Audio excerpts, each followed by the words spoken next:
Welcome. Okay, live. Hello, people. Joe here. Hello, replay viewers. This is something new for me, and I'm telling you guys this right now so that at least you guys can know. Go back and watch it. This is something new. The first time I ever doing this to sit here and talk because I really don't used to this. I'm the type of person that go out there and talk to people. I could do that all day. But to sit here or sit on the phone and talk to people all day, it's hard for me to do that. But it's something I got to get used to. But so because I can't go out there right now on the street and talk, my wife said, "You better do something else. You better get and sit down here and do something." And she was mad at me all day because, oh, you don't want to do nothing else. All you can want to do is go out there and talk. You don't see. Then she said, "You can't go out there right now. So why don't you do sit down and talk and what to do live?" Okay, I'm trying to do live, but it's something hard for me to do. So, but I guess I got to get used to it, right? If I want to do this kind of thing, I got to get used to it. So, folks, that's what I'm at right now. So, thank you guys for being here with me. So let's see, Miss Lucky, how you doing? You know what? Hi, Miss Lucky. It's they told me that I got to do a live, and boy, it's the hardest thing for me to do because I told my wife I can't sit here and talk like her because she could sit here and talk all day. I said I can't do that, but I got to try, right? I got to try something different, right? So that's what I'm trying to do right now. Thank you, thank you. Thank you, guys. So that's what I'm saying. I'm talking, sitting here, try to do a live and see where we go from there. You know, like thank you. So yeah, because I'm trying. Okay, let me do this way. I'm I'm doing this live, trying to do it. So, but I don't want to bore you people. I want you guys to be happy and enjoy the live. So I got to find something to talk about, don't we?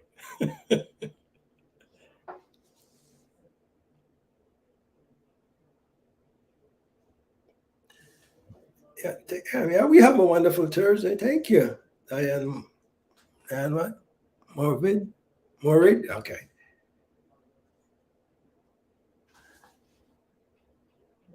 Hey, Carla, how you doing, Carla? I was telling the people I'm doing a little. I try to do a live, and they got me here doing a live and tell me I got to do it. I got to learn how to do a live. So I guess I'm doing a live, right? Yeah. I always tell the kids, when you guys got to do this, you guys got to do that, and she tell me, well, you always telling the kids do this, but you don't want to do a live. Yeah.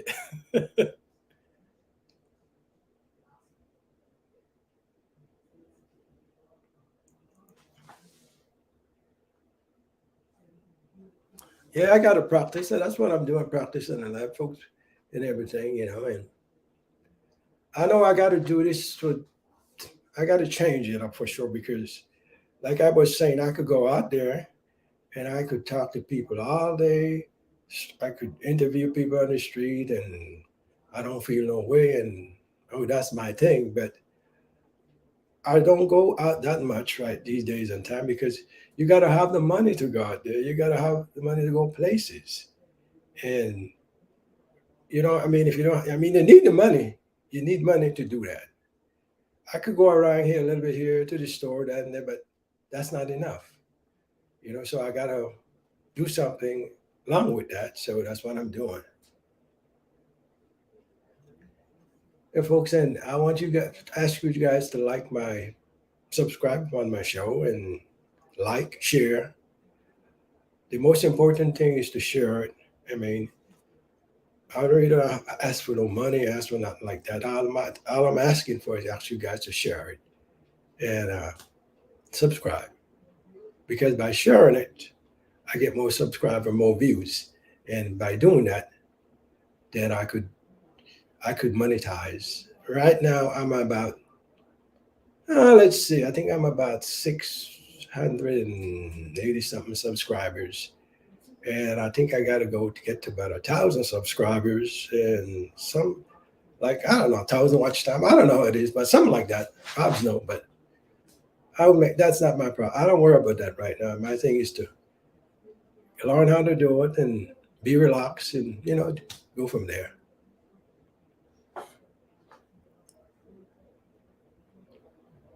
Thank you guys. Thank you, Miss Lucky. Tell the people to subscribe. You know, like I was telling my kids, my kids, I tell them, you guys are talented. My daughter is talented. My son is talented. And Jory is talented. He's a teacher and all that. And he was telling me yesterday, he was telling me, Dad, because he wanted to buy a truck, his truck, you're in trouble. He said, you know what? I find out where he used to tell me that do what I got to do right now before you move out. Because he was the type, when he make my own, he buy this, he buy that, he buy that. I mean, and when they used, I don't charge him that. I don't. If the only time if I take a penny from these kids, if I really need it, but then that's my downfall, honestly, because they don't got that. I mean, the way I look at it, we spoil our kids in America. We do. They're not really. I mean, they're worried, but it's not. They're not hungry, like, say it was a kid like us then that don't born here, come from a different country, and we know what hard time all about. And we know sometimes, hey, you go to bed hungry sometime. Like I was telling my kids, when I used to go to school, I go to school barefooted. We walk on the blacktop, and you could see the. I used to tell them, we say, jumbe coming off the blacktop, the heat coming off, and we used to walk in that like nothing. And I tell them, but I tell them when I wear my first pair of long pants when I was 14 years old, because I get a little job at a nursery, like for flowers, where they do flowers, they plant flowers and stuff like that. And I used to weed the weeds out the flowers. And my first paycheck from there for the week was $14. I take what was $8 and buy a couple of yard, yeah, a couple of yard of cloth for my, and my mother is a seamstress. She sewed me a pants, my first long pants, and that's the way I get a long pants. And when I tell them that, oh, you do it, I said, that's why I said, kids up to them, because I was saying about Jory. He said that he should have bought his new truck when he was at home. Says, I just see what you keep telling me about life. You move out, get married, and bills start to come, blah, blah, blah. I tell him, yeah, I told you guys. But at least he's doing something for himself. He getting his master to become a full teacher. That's nice. At least he going to start to make some money after that. And Jada, she's a good musician. She could sing well. She could play music, write music. But he still don't have that drive behind him to say, well, what's going to happen to me if mommy and daddy is not around? So they don't have, because I tell you, because regardless of what they still can't take care of themselves if me and Bob's is not around. And I tell them that is bull crap. You guys got the talent, and you guys could be a millionaire anytime you guys want. It's the same way with Joshua. Joshua is a good artist. He draw, and he got company. He got company that he worked for. Different people that he draw for and stuff, like anime stuff and things like that. But I tell him, hey, that's still not making you enough money to live on your own, because these days and time, if you at least you have to make, let's say, rent is like, if you get a one bedroom apartment, like $2,500. So at least you got to make a good $6,000 on a month just to live. See what I'm talking about? I mean, and these kids of today could do it, but we the parents, we spoil them. We got them like that. Can we give them everything they want?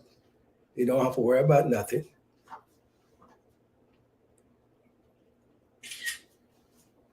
So we the one that spoil them. So we guilty about that, you know. Let's see.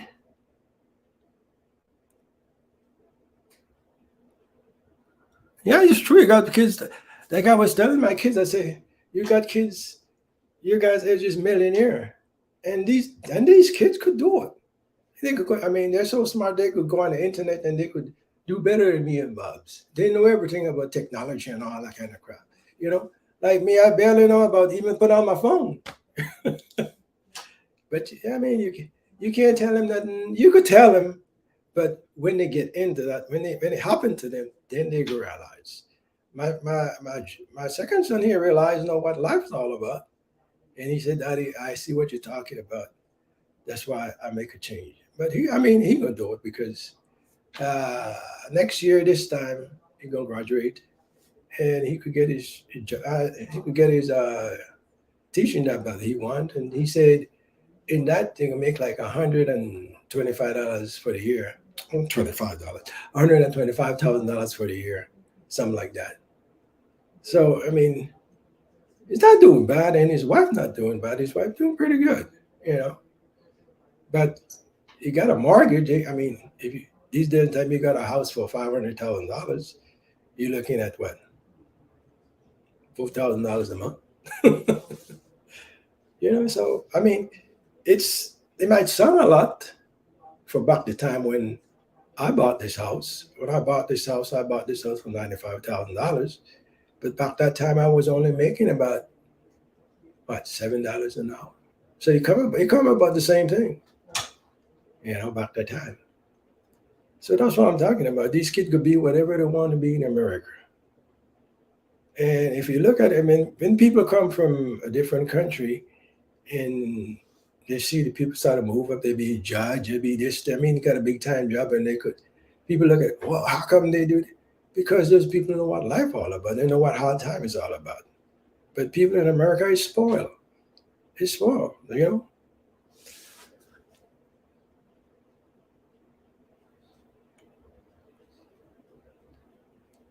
I'm a huntsman and I'm a Carl. That's true. That's true. You know, but I mean, as long as you got health and strength, folks, don't stop trying. Don't stop trying. Just keep on trying. That's what life all about. I mean, once you give up, that's it. It's easy to give up. That's the easiest thing to do.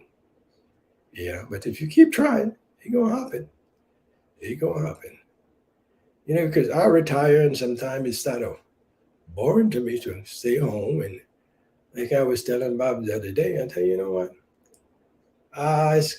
This house is killing me. I need to get out of here. I said, maybe I need to go do a job again or do something.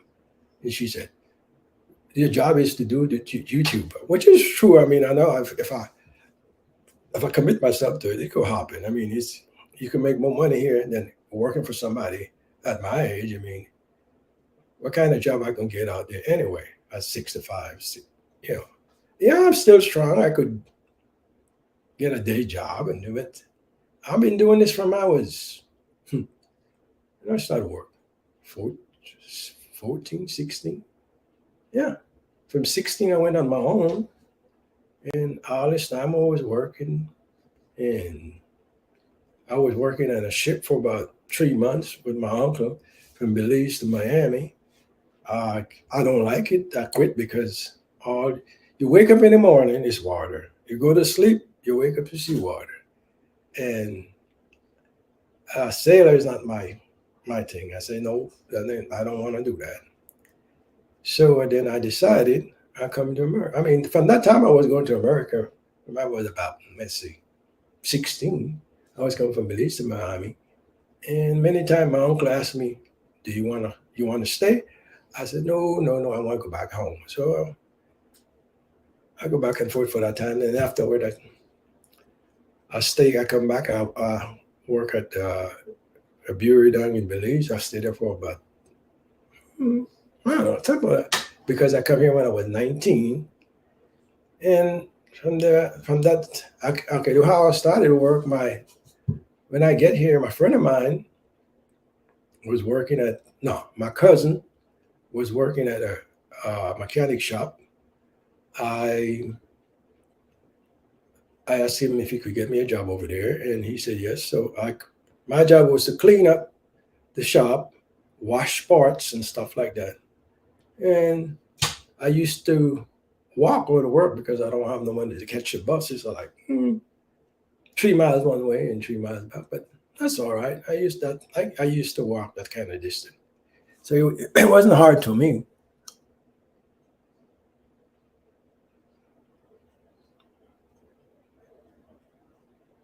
And see that phone service, okay, 24/7, okay, cool, yeah. And then after that, I get a job. The next friend of mine, a friend of mine, was working at a pool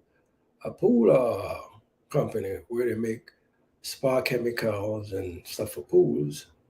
So, and the same thing, I was sweeping up a little bit, tidy us, full of stuff and all that kind of stuff. And then the boss decided, you know what, I can't get my bottles in time to for my product, so he decided I could buy him a printing machine to print the bottle. And that time it was only me, another guy from Belize, the boss' son, and three more people in the office. And he said, the Belize guy said, I don't want to do it. The son said, I don't want to do it.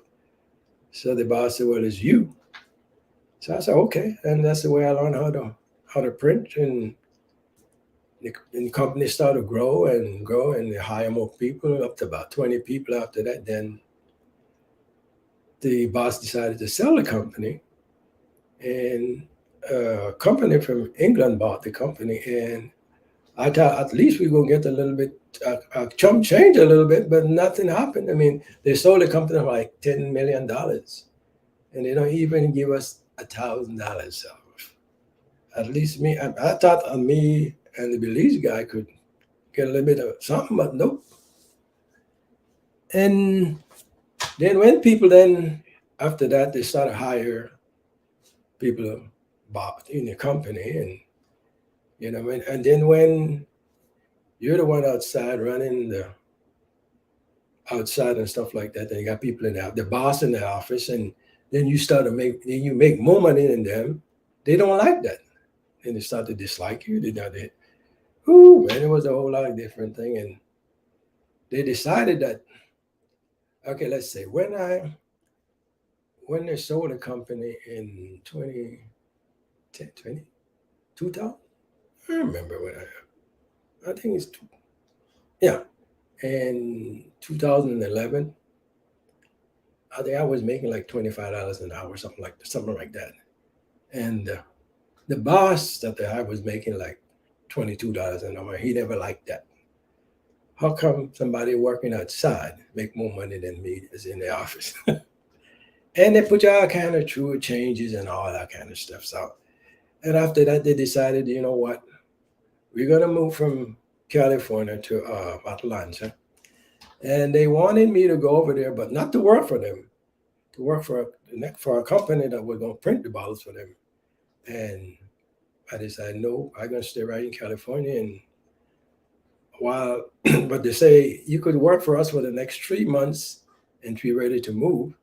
So I worked for that next 3 months. Between that time, my wife was looking for air for us so we could start our own business, and she was doing that while I was working. And the minute the company moved, I moved into my business. And I never have no customer, but I know people. I know different company that I could go and ask them for, to give me a job here and there, and that's the way I get started. And it was good. It was good. I mean, we was doing good. We was doing pretty good. We was making money and all that kind of stuff. But when the pandemic started, it was a pandemic, right? Oh, my guest is here, folks. My guest is here.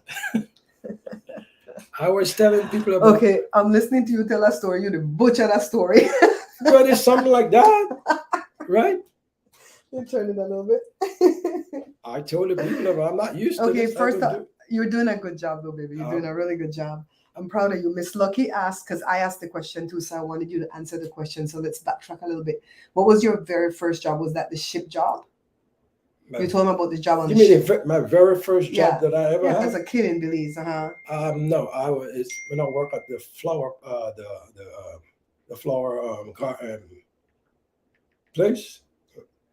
In Belize. You Yeah. told us that before, right? A Right. nursery. A nursery? Yeah, nursery. Uh-huh. I used to pick the weeds out the flower bed and stuff like that. Until I make like $14 for the week every week, and I bought the first long pants. I was about 14 years old when Poor baby. 27 Ave. The man didn't have short pants, and there was a girl named Gilda Swayze. Did I say the name right? Yeah, We're gonna put these bitches on blast. She met us at a party one time when me and Joe first got married, and she wanted to embarrass him. And she said, I knew you when you ran around without pants on. No, And it's not 5 years old. No. And it wasn't that you were without pants, it's that you were in shorts, Yeah. the flower bag pants. You know, when mommy get the sack of flour, each child gets a pants out of it Yeah, I mean, at one time, right? I mean, if people in the Caribbean don't know all this stuff, Go ahead. There's something you else. know all this stuff like when your parents buy flour and stuff, it come in that white flour sack with that big red rose on it. You guys know what I'm talking about. I found it on the internet. Right. And what my mother used to do is say, well, this month, this flour bag gonna be for you. Mm-hmm. So what she would do, she would take it and bleach the rose out of that. Did she ever make skirt for the girls out of it, or was it just always the boys get pants? What's the boys? The boys, okay. And she would sew up pants for us, or a shirt, and boy, I could look at us. We was clean, but we never have no shoes. But it was short pants. It was short pants. We don't have no shoes. We got one tennis shoe. Don't get me wrong, but that's for special occasion. Did you guys used to go buy shoes at Bata in Belize City, and then you want to walk out the store with the new shoe? Oh, Mommy yeah. said no. Oh, yeah. Mommy said no. Why did they do that to us? When we went to go buy the new shoes, you can't walk out the store with the new shoes. You have to go home, wear the crappy shoes. Right. But then when you use the shoes, you gotta clean it up and put it up. I was telling them when I used to go to school, I don't have no shoes. I was walking the blacktop, and I tell you could see the heat coming off the top of the blacktop. We call it jumbe. And that's what See what Carla said she used to do? She said, I was the secretary until one of the engineers taught her drafting and coding orders. See? See, everybody have interesting jobs. So the first job was the nursery, and then after that you went to the beer factory or to the ship? I went to the beer factory for about a year. And after that, when I was 16. And the reason he got the job at the beer factory is because the dad was a mechanic for the beer factory job, and then got the older brother Elroy on, and then got Joe on. Then you went on the ship? But then, as a young kid, I ain't like that. I move on. So my uncle, on my dad's side, he was a captain. So he go from Belize to Miami. He take us 4 days in the ship. So he asked me if I want to work with him. I thought, okay. So I get the job, and it was all right. But you're confined to that ship all day, all night, and that was getting to me. How long did you do that for? Like 3 months? For 3 months. And then after that, that's when you tried to come to America. Right. But in another episode, why don't you tease them and say in another live event, you'll tell them you're coming to America story? Oh, yeah. That's right. Right. Yeah. In another live event, how often do you want to do your live events? Once a week? Once a week until I get used to it. You like Saturdays? Saturday is good. You like this, like around this time? 10, like between 10 or 11 Saturdays? That's pretty good. Okay, we're going to try that. If we have to go somewhere on a Saturday, like the beach, I always want to go to the beach. Then we'll switch it maybe for the Friday or something like that. Or maybe the Sunday. Maybe the Sunday? Something like that. Yeah, but we're going to try to be consistent with that. Did you tell them why I was mad at you? Yeah, because you said I'm not doing nothing to my channel. And she, why don't you do that to your channel? I didn't sound like that. Yes. She almost like she wanna boop, boop, boop. He's doing that so Cousin Jay will take up for him, yeah?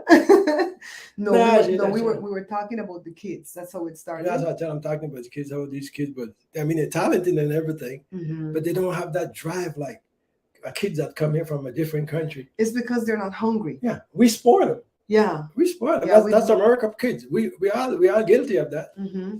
Because I see kids like the reason that I like Donat is because Donat has that drive. Mhm. He wants to make it so bad, and I have no doubt that he's I going was to make telling it. about Jada. Uh-huh. Jada is talented, and they know, but I don't know. Oh, she pissed me off this morning. That was gonna be like a podcast for my channel, but I could talk it here real quick. Mm. So she needed a program in order to record and mix. I guess that's the thing. You know, I don't know everything that she needs to do. I'm not saying that what Jada needs to do is easy. No, You know, no. her making the song, because she's not buying tracks, right? Beats or tracks. She's not buying any of those, because sometimes when you buy those things, if that person who owns the beat sell it to somebody else and your song become popular, they might hear that segment of music in the song, and the next thing you know, they come and sue you. So I agree with her to make her own beats, but it's a difficult thing. She doesn't really know what she's doing. She can only play so many instruments, my right? thing is with Jada. Mm-hmm. I mean, if she just sing some of the songs, then put it out on YouTube so she could get seen. Mm-hmm. That's all she needs to do for right now. Joshua's been saying that for 50 years. Jada, don't worry about getting monetized at YouTube with your music, because you can't make the money off of it anyways. Now they're doing this split thing where they split the thing 50%. So like, for instance, when I play Jada's song Monday in my music, at first I used to get copyright claim by Jada's aggregate, which is TuneCore, right? So Jada would be the one that would have to tell TuneCore to release that I can play it. But we didn't know how to do that. Yeah. You can't get through the TuneCore and so on and so on. So I was telling her that a friend of mine told me to sign up with CD Baby better than TuneCore. There's only like 2 of them. There's a lot of them, but the 2 big ones. Mhm. Because when you sign up with CD Baby, you can actually produce other artists. You don't Okay. just have to produce your own self. Why she don't do that? Because she don't. That was my frustration. You see the frustration, right? And granted, we don't know how to do all of this, but like, well, Carla will tell you that I give out too much free information, and I question people about things. Like I asked, the friend didn't want to tell me that information, right? Mhm. He didn't want to tell me that, but he slipped up. And I said, oh crap. Okay, so we signed up with the wrong one. When we met Jerry Wanda, we asked him which one to sign up with. And he gave us one of those Switzerland answer. Well, it doesn't matter which one you sign up with, because you can always, pull away your stuff from them. It's going to be no problem. And Jada, always remember, nobody can steal from you, because you write music. You're not like the other girls out there that pretend to write music, like Beyonce, and then they write one line on the song and act like they write the whole song, right? And so that's all he told us was that I hate people who give you that kind of answer. Mhm. So no, this guy said, use CD Baby, because even if you're not doing nothing for your own self in it, you can break other artists and you can put them out there. Other artists are working hard on their beats, their songs, everything, right? You could be the producer on the thingy. So granted, Jada is having a hard time making the beats, the tracks or whatever, because she can only play that many instruments. And I said, well, then pay. You're working, you're making money. Pay another musician to come in and lay down the drums.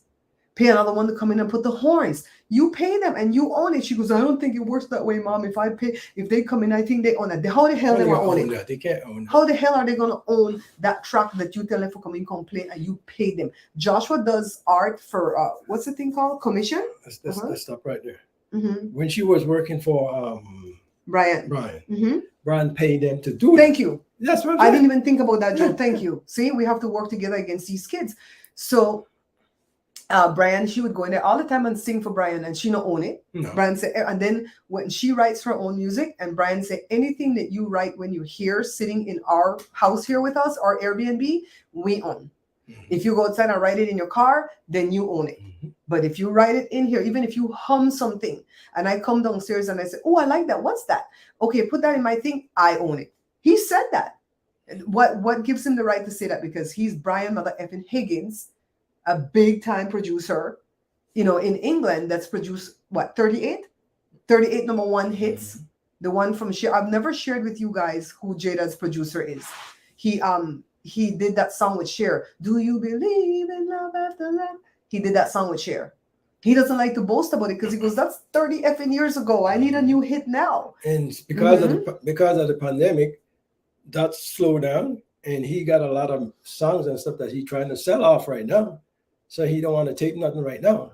Mm-hmm. Yeah. See what 27 Ab said, being uncomfortable in your space can fuel a hunger. I believe when you're thinking things are a given, then exactly. Yeah, it's true. Exactly. And I don't speak sickness over myself ever. I always, that I always say there's nothing that is not of God that lives in that lives. There's nothing that is not of God that lives inside of me. I always say that all the time.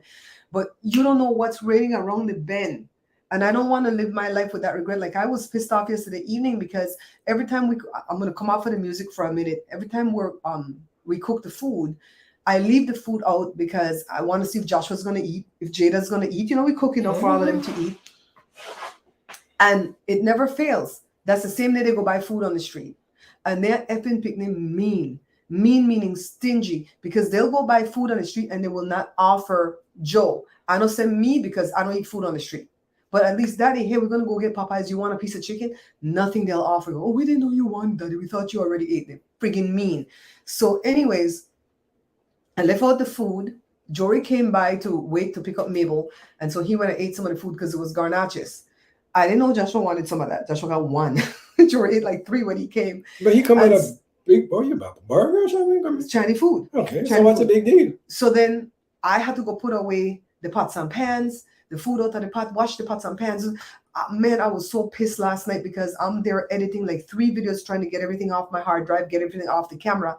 Because from here on in, Joe and I are going to be very strategic with what we put at the channel. And if I only put 1 video a week, it's going to be 1 video a week, because I'm in that class that I'm taking from the guy for $50 whole a month, that I got to do what the guy said to do. You know what I mean? Right. And so me and Joe are going to be strategic, huh? I was telling the people I'm tired sometimes. It get to me to stay in this house. I'm already used to out there working and all kind of stuff. And well, I mean, we could talk the truth over here too. We could talk it on my page, but we could talk it over here. Joe's Social Security is a set amount. Thank God for the pandemic. I hate to say that because so many people died in the pandemic. I guess it's not kosher to say that. But because of the pandemic and because of the president that we have right now, they bump up the Social Security by a large percentage. It's not that 1.2% that it always goes up. Correct me if I'm wrong, Carla, but didn't it go up like almost 6% one week? It was a lot. It was more than the 1.2 or whatever. And so Joe money jumped from, what did you start off like $13.90? Because early. Yeah, he took early retirement. It started off like $1,390. That's nothing, but right? It started. When did you start that? In 2019. In 2019. At 62, right? Yeah, at 62. In 2019, he started getting the money. And tell me why that money is at 1605 right now. Then it's going it bumped a lot because of Biden. I don't give a F what people want to say about, oh, Trump, this, F you on Trump. I think Biden is raising it again right now. Yeah. So that's Joe's. When you hear people say, I'm on a fixed income, that's what people mean when they say they're on a fixed income. So the rest of the income has to come in from me. And that's why, because what is Joe doing? Joe not doing a side gig, because if he does a side gig, he will get in trouble with Social Security. You have to report everything that you make. And if you make over a certain amount, I don't even know what the amount is. It's a small amount. I don't know what it is though. I want to say $2,000 a year. I don't think you can make more than that. You can make like, I think they say you can make like what, $12,000? I don't know what the hell you can make. I don't know what the hell, but it's a small amount. If you make over that, then take back dollar for dollar. I don't know how the math goes, but I know it's a stiff penalty to make above and beyond, a certain amount while you're on social. So that's why we're doing a business, because when you do a business, you move the money around from pocket to pocket. Right? You move the money from the right pocket to the left pocket to the back pocket. The money never leaves your site. The money just gets moved around. You could write everything off. What's going on? Carla. Thank you, Carla. Thank you, Carla. I said not long before you both will be help rolling the dough. See, Miss Lucky. See, we get it. We get it. So we went on a walk this morning because my bike tire has a flat. And it's just too much to like get up and fix that and go on the walk, whatever. And so at first we were taking the dog, Cora. She was acting like a whole goddamn fool. She tripped us, like trying to trip us down. She pulled and gagged like, I'm like, that's why the dog need a harness. Jory has a harness for her. And she over there, like a little dog came at her, a hung dog came at her. The dog not little, but it's short. And Cora just went like, what? I should have taped that to Joe. That was exactly what she did, right, Joe? So we turned back and bring Fishy-Ross back home. So I'm already aggravated because I have to start the walk over again. We went out there and we're talking about the kids. We hot, man. We hot out there. And then finally I holla, you too, to Joe. I holla, you too, to Joe. And he goes, me, how did I get it? I said, you're not reaching your full potential with your channel. Why are you going to go look for a warehouse job out there to go work hard at 66? He'll be 66 in, stop pushing that. These are the things you got to pay attention to when you're live or talking, because that's sweeping. Okay. He keeps just moving his foot. His OCD won't let him stop. Yeah, at 66 to go work in a warehouse with some little young kids that are going to be rude. They're not going to treat you like the respectful older man that you are and have respect that you can move better than them, that you could work better than them. They're going to look at this old ass man at 66 in here working in this warehouse. His family don't take care of him, yada, yada. Joe shouldn't, like when we lost the business, because we lost the business. Mm-hmm. Let's not even mince words. If you don't close down a successful business, you sell it or you pass it to your scions. You know what I mean? So when we lost the business, Joe was going to go work because there was a friend of his that had to take back his factory because them Indians stole the shit, right? Mm-hmm. And he says, Joe, come run this place for me. I was already retired. I know you could run it. And so he could have gotten a good job, but the kids are like, no, Daddy, you work hard for 15 years in your own business. And let me tell you, if Joe thought he worked hard out there for the man, when you work your own business, you'll find true hard work. And they pushed us through because the kids are not bad kids. You know what I mean? They paid all the bills, all of 2019, right? No, 2017, 2018, and 2019 for 3 years.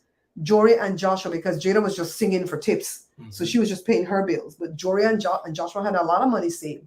Joshua paid all the mortgage. They paid all the utilities and whatever I was doing at YouTube. And that's how we made it through. And Joe was trying to flip cars, right? Mm-hmm. But that was a disaster because we could only have enough money to buy old cars, right? You don't want too much of an old car. That's a problem. So the kids got Joe to retirement. He helped me with my YouTube. And then he's like, I could do my own YouTube. I'm like, yeah, what's stopping you? And then he started and he's doing that man in the street type interview type thing, which is really what he wants to do. But we can't afford to do that because it takes money to, put gas in the car to just go right around the bend to talk to somebody. And then he's really good at getting the random people to talk to him, but they get close to him and COVID is on the rise again. And I told him, we have to be careful. You had COVID twice. They say when you get COVID, it shortens your lifespan 5 years. So that already he's not going to live to be 100. He's only going to be 95. Then 5 more years, that's 90.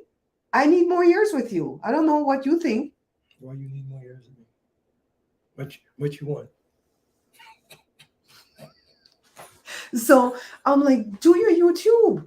Here I am paying $49 a month to this man to learn what this man is teaching. And I can't give Joe one video to watch without Joe attention span gone down the somewhere else. The video 7 minutes long that he had to watch this morning. He was more interested in Trump and Fahim Madaras. I'm like, watch this. Why can't you focus on this? This is what, okay, put it this way. Mm-hmm. It's not that I don't want to do this. It's just that I think I can't do it. To sit here. Okay, so let me ask you something. Why do you think I could do everything but you can't? The minute I tell you, if I tell you I want to write a book, what's stopping you? Go write the book. Because I know you could do that. So why do you know that about me, but you don't know that about your own self? Because I'm not the talking type of person like you. You talk all frigging day at his house. That's what I told him. He lectured them picnic all day. Then picnic have friends. When the friends come here, the friends get lectured. They already know. Dean already know when you set foot in here, what you're doing, how close you are to your masters, what you're going to do when you get the masters. You know your granny not going to live forever. You can't stay in that house forever. Are you saving? Are you this? Are you... Hi, Mike. Yeah, so I was just out there on the main street and I'm yelling at the top of my lungs, F everybody. Look. I don't want to help nobody else. F these people I live with. I'm not going to freaking cook and clean and wash no more. I'm done. I almost take my belt off out there and put it over my knees. He beat me with a stick. He beat me.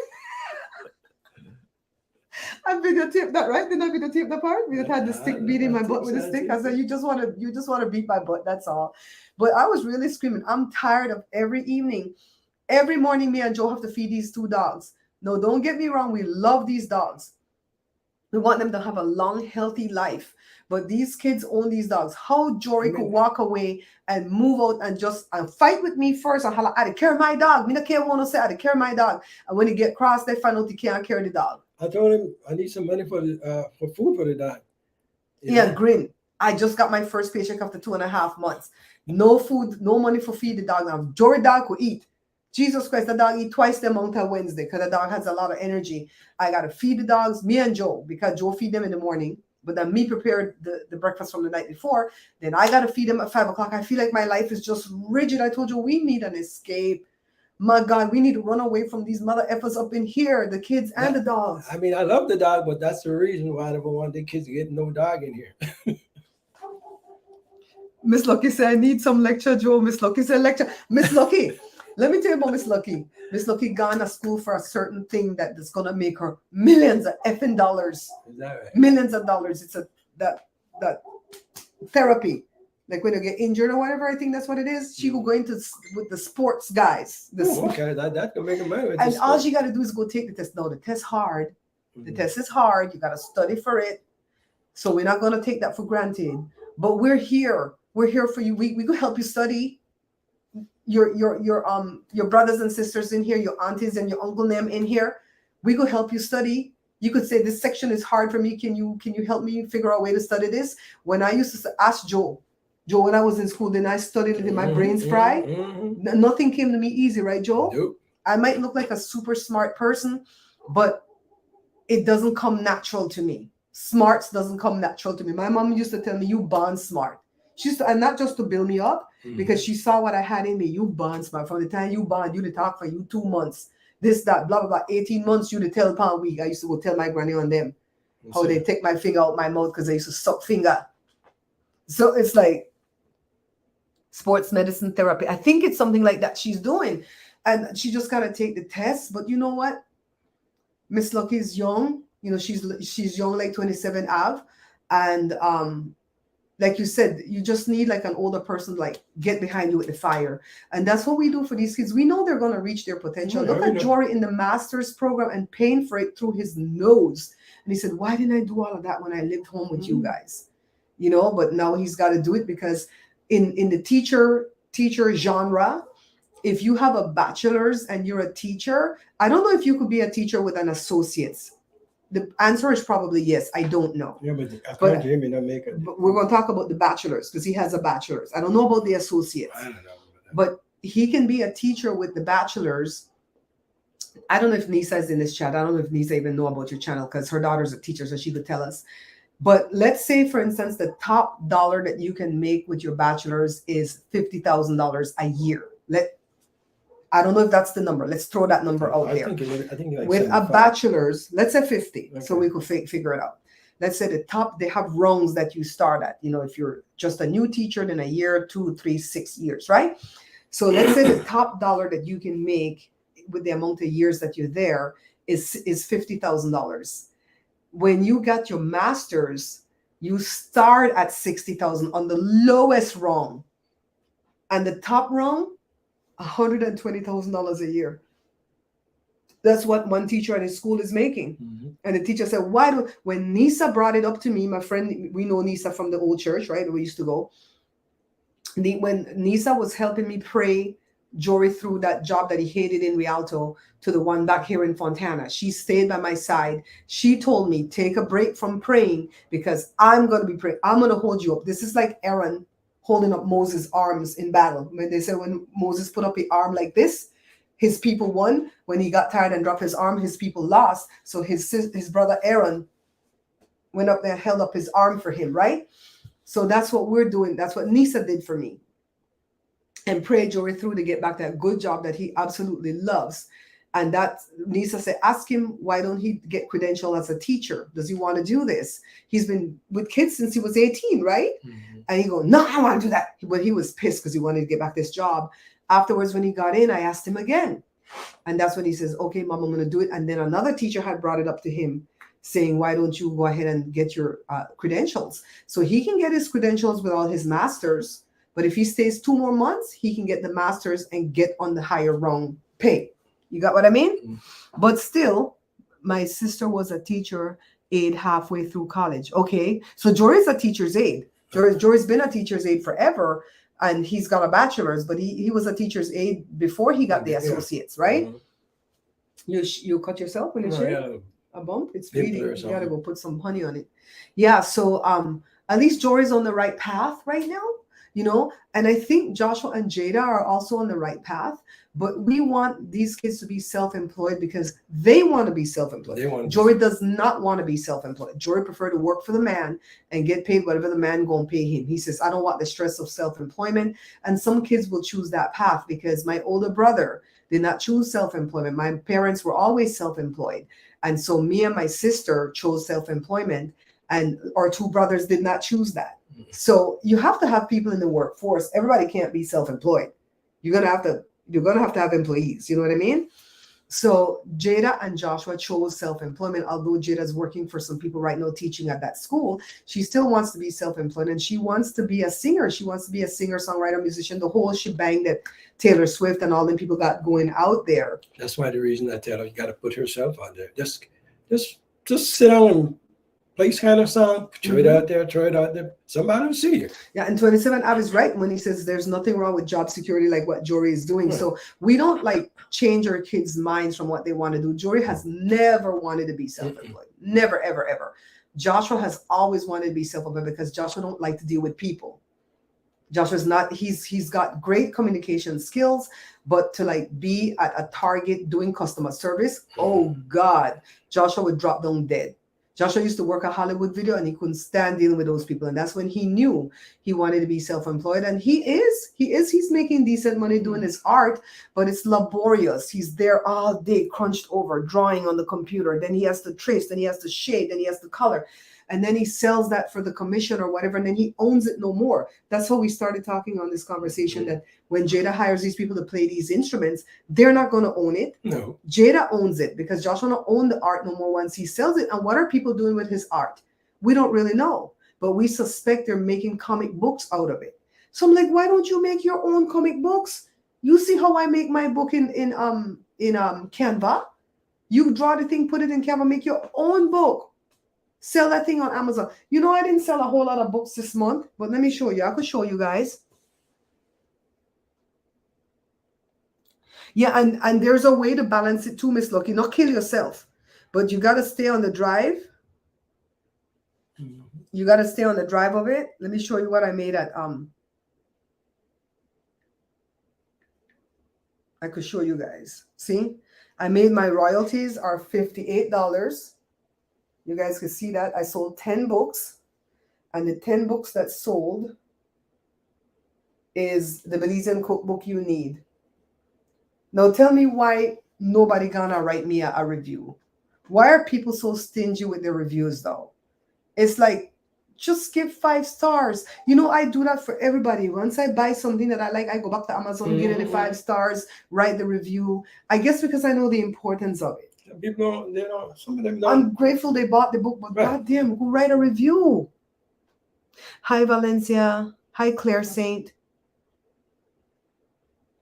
Thank you for coming back to watch later. Joe's going to try to be consistent with his live events. Go ahead, baby. I didn't want to take away your whole show. Just saying that, like I was telling the people, this is something strange to me, but I got to try to get used to it. But you're relaxed because you're with friends. Yeah. I mean, what I told Jada, Joel, Joshua, and my sister is that I already have a built-in audience that I've cultivated over the course of 12 years. These diehard 10 to 18 people that come into my live chat are people that really respect us. They like us. They want to see us succeed. They root for us. You guys, I know that you guys root for us. And when Tracy goes live, it's you guys that are over there. And I really appreciate it. And I know she appreciates it. She didn't go live this week because she had a really difficult couple of days with her anxiety and her depression. Whenever the seasons change, if you guys suffer with anxiety and depression, you might notice that whenever the seasons are getting ready to change, it's going to come on even more because there's a change coming in the atmosphere. We're getting into fall now. And so she had a rough time Wednesday. And so I told her, well, don't do it Thursday. And then Thursday she had a better time, but then she got caught up with the kids and, going back to school and stuff like that. So I'm like, just skip this week. Don't do it to the detriment of your health. But don't let your health be the reason why you don't do it. There's got to be a balance, because like with me, I sleep, dream. There's never a moment where I'm not thinking of that next video and how to edit it different and how to find out what the people really want to see, because I'm going to get that next viral That's video. not life, folks. That's not life. When she get up in the morning and she should go to the bed, she on this computer. I dream it. I know. dream it. And I'm not just on the computer goofing off. I know. I'm I doing know. research. What do the people want to see? Not these people, because I know these people are going to support us no matter what, but Right. the other people that's going to come to the channel, because it took me 12 years, well, 11 years and 10 months to get to 100,000 subscribers. And it makes me bitterly angry that I'm in the shorts community for YouTube, and they say if you've hit a milestone, make a short video showing the milestone and they will feature it in the shorts community. I made that video a year ago. It just hit me when I was in the shower. I made that video a year ago and they have yet to feature me. And I'm signing up for everything that they're doing right now. They're going to have some in-person stuff that I'm signing up for. Once I get the in-person, I'm going to pin up what do you call it? What do you call it again? A manager. I'm going to pin a manager down and I'm going to go, hey, what gives? Oh, you're starting that again? Yeah. Okay. I have to sign up for one right now for September. Yeah, this is Joe's channel, but Joe has to do something about his channel, because if he's waiting to do the man in the street interview, he's not going to have no content to put on his channel. I mean, I'm because still that's going to far do and that. few I'm still going to between. do that. Mhm. But I got to do something in between, which should be this. The live is one asset, Right. but the next thing that I want him to do, and only if he wants to do it, because I could come up with a million suggestions, and if he don't want to do it, it's not going to get done. What I say, those convinced against their will is of the same persuasion still, or something. I told him to do stuff like, watch me learn how to play the guitar. Watch me learn how to speak Spanish. What was the next thing you were going to learn? Watch me learn how to edit. Mm-hmm. Like a whole series of, editing for beginners, because he don't know how to edit, and I'm going to start teaching him how to edit. And it's, I feel like that's the best time to record it. To be that much easier on this right now. Yeah, 27 Ab, your family, you have a family here, and 27 Ab has had a rough week of it with mommy and daddy. Mm-hmm. And we're still praying night and day for you all day. I pray, this is how I pray all day long. The minute the person crossed my mind, I stop whatever I'm doing and I say, even if it's a quick 30-second prayer. You see me do that, right, babe? Mm-hmm. And boom, boom, boom. In the shower, boom, boom, boom. Cooking something, boom, boom, boom. And when I say I'm praying for you all day long, I'm truly praying for you all day long. I'm not on my knees all day long praying for 24 hours. But the minute you cross my mind, I pray. And even if you didn't tell me something was going on in your life and you crossed my mind, I pray. Right? Right. So anyways, coming back to Joe's channel, because Joe wants to learn so many things. Like he's learning how to play the guitar. And he doesn't feel like he knows how to play the guitar great enough to make videos on it. But I think if he approaches it, because like this one girl that started her YouTube channel in the pandemic about cooking, she's learning how to cook. And she makes videos on her learning how to cook. And sometimes she messes up. A lot of the time she messes up. And her viewers love her. I could. I mean, the guitar is not a problem. Bob, he feeling it when he started to talk about his first job. Well, and coming back to the jobs, Joe feels it right now because Joe feels like he's not contributing enough to the household. As a man who's always taking care of his family forever and ever and ever. He didn't let me work. When we first got married, he didn't let me work, not because we didn't need the money, but because we didn't have our papers. And he says if immigration busts him, he'll find a way to come back. But if immigration busts me, there's no coming back for me, because I wouldn't sneak back into the country. I'd be so afraid to get locked up in a cage or something like that. I'd be so afraid I would have been stuck in Belize. He did that to cover and protect me. When everything got right, by then we were owning our own business, right? So he feels a type of way about, oh my God, I'm not contributing enough and we need money. And I see you stressed out every day about paying the bills. And we have at least 3 bills that are paid super late each month that we have to pay late fees on, but I don't have it, till I get paid the next month in YouTube or whatever. And so it's a constant struggle to try to be content creators on YouTube. And taking this course that I'm taking, the best channel to apply to right now is Joe's channel, because Joe's channel is not brand new because he's had it forever, but brand new to when you reactivated it. And so the guy says, go live at least, once a week. You don't have to go every day. Once a week, go live. Talk Well, to like- peeps. Like I said, I'm gonna get better. I'm gonna get better and more relaxed into it, I guess. So But I think you're doing a good job right here. Yeah. You're doing a good job right here. yeah. Go back and let me stop talking. You talk. They like to hear when you talk about your old jobs. So what I wanted to correct you on is that when you worked for the bottle printing company, the Right, company was called Leisure Time Chemical. right. That white man owned it, ran it with his son, you and Louis. It was only 4 people. That's why I tell you, it was only Four Yeah. people. Yeah. You said something about some people in the office. Did they have office Yeah, office you workers? got Stan, you got Bruce, Uh-huh. and Wanda. 3. That came after though. They Yeah. came later. They started with him. And they started. They started with Stan. Yeah. See, I never knew that. Yeah. So Bruce started and Wanda started with Mhm. Stan. And like he said, when Bruce sold the company, he Yeah, would Stan. When Stan sold the company, Bruce was at our wedding. I remember him, that Mhm. tall guy, right? Mhm. When Stan sold the company, it was just Bruce, Wanda, Joe, Stan's son, and Louis. 6 people. Like he said, you couldn't That's when even. we started. Uh-huh. I mean, but when they sold the company, we got more workers. Okay, so like he said, $10 million 40 years ago was a lot of money, right? $10 million is still a lot of money, but if you break it to put gas in, you might not have change. I always tell you. Wait, back in time? Don't know. Oh, I always tell you that if you broke $10 million, to put in gas, you won't have no damn change, right? That's the joke I always tell I Joe. thought me and Louis will get something.